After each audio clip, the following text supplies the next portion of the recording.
Sekali lagi boleh 1, 2, 3. Oke. Kak, bawah Kak, tengah Kak. Oke, sambil mulai Yuk, boleh. yuk mulai Kak. Udah deh.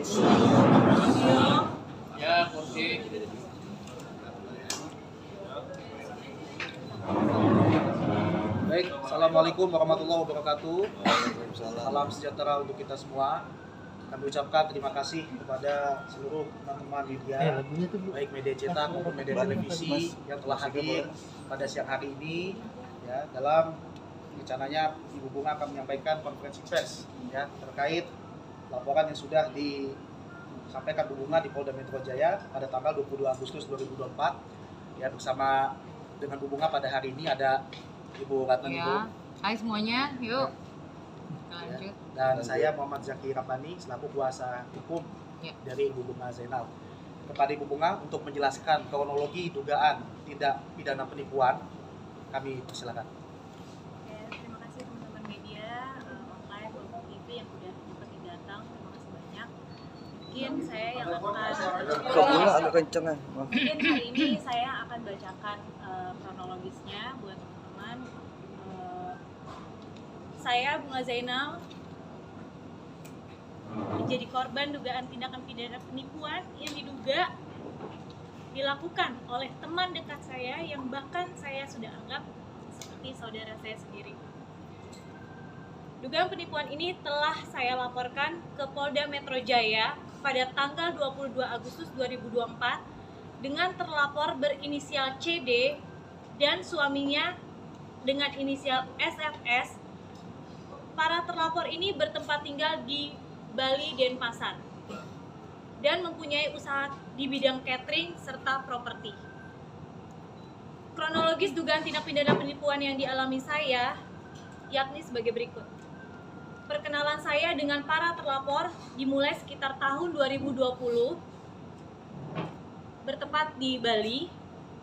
Para terlapor ini memang bertempat tinggal di Denpasar, Bali, dan pertemuan saya tersebut menjadikan para terlapor sangat dekat hubungannya dengan saya dan suami saya. Saya dan suami saya yang kemudian sering mengajak para terlapor untuk makan bersama, nongkrong bersama, dan berkegiatan di Bali. Dan kedekatan yang cukup intens menjadikan saya dan para terlapor dianggap sebagai saudara saya sendiri. Kedekatan dan aktivitas intens tersebut kemudian dimanfaatkan oleh para terlapor untuk mengajak saya berinvestasi pada proyek pengadaan, yang saya kemudian menyetujui untuk berinvestasi dengan mengirimkan uang secara bertahap dari tahun 2022 hingga 2024. Investasi tersebut telah dimulai pada tahun 2022. Pada awal pelaksanaan investasi, terlapor selalu membayarkan profit yang disepakati. Karena hal tersebut, saya semakin percaya dan yakin bahwa terlapor ini cukup amanah dalam mengelola uang investasi yang saya berikan. Karena terlapor semakin dekat dan menjadi kepercayaan saya, terlapor kemudian menawarkan investasi proyek pengadaan dengan modal yang sangat besar dan dilakukan secara bertahap.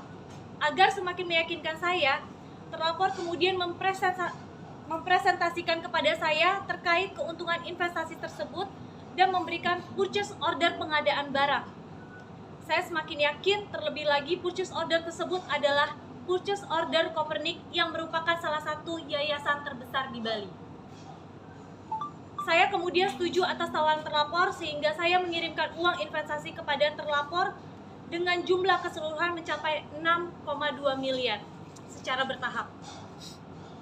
Terlapor kemudian meminta saya agar membujuk suami saya untuk turut serta berinvestasi kepada terlapor. Dan berulang-ulang kali terlapor selalu membujuk saya agar saya bisa memastikan suami saya ikut berinvestasi.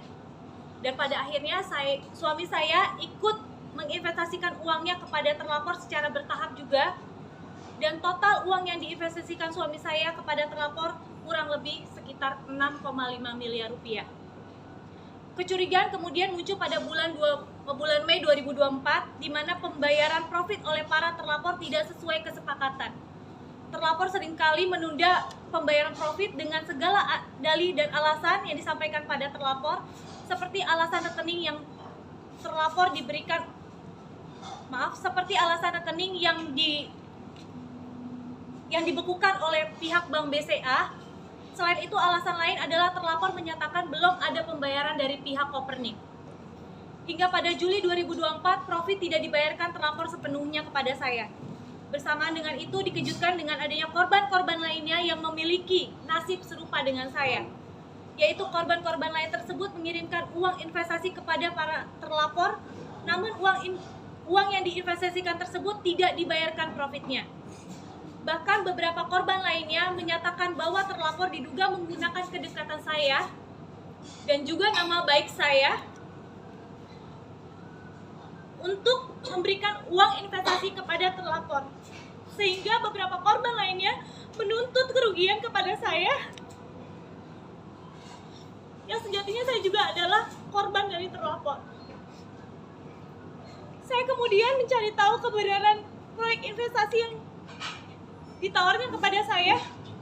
Ternyata fakta bahwa purchase order Copernic yang ditawarkan para terlapor kepada saya itu diduga kuat adalah palsu.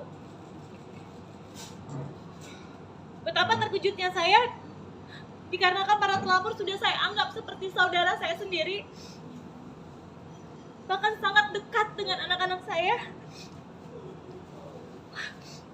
Hal itu yang membuat saya sangat terpukul dan sangat shock. Saya menggunakan uang untuk investasi adalah uang yang saya kumpulkan untuk masa depan anak-anak saya dari hasil syuting dan juga iklan selama ini yang saya kerjakan. Total kerugian seluruhnya diperhitungkan dari modal gabungan antara modal saya pribadi, suami saya, dan juga modal dari dua perusahaan saya, yaitu PT Bunga Cipta Mandiri dan Bunga Kreatif Studio, dengan modal keseluruhan mencapai kurang lebih 15 miliar. Namun,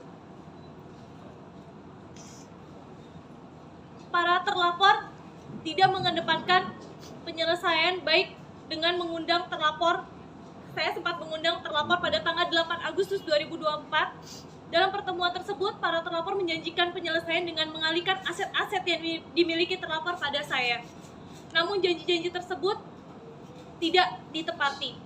Terlapor juga sudah saya somasi agar menyelesaikan permasalahan ini, namun hingga saat ini tidak ada itikat baik terlapor, hingga akhirnya saya melaporkan kasus ini ke Polda Metro Jaya. Laporan yang saya buat di Polda Metro Jaya hanya baru satu kasus dari beberapa kasus lainnya yang berpotensi untuk saya laporkan juga ke kepolisian.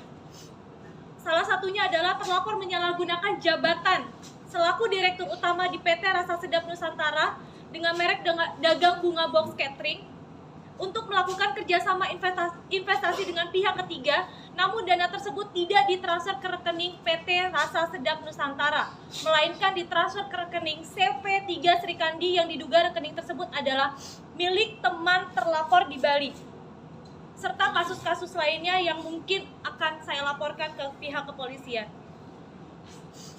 Saya juga mendapatkan informasi pula dari direct message Instagram saya terkait adanya masyarakat yang diduga menjadi korban penipuan oleh para terlapor.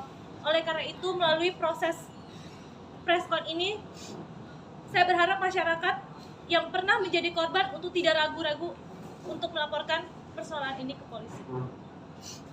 Terima kasih. Oke, ada pertanyaan, teman-teman?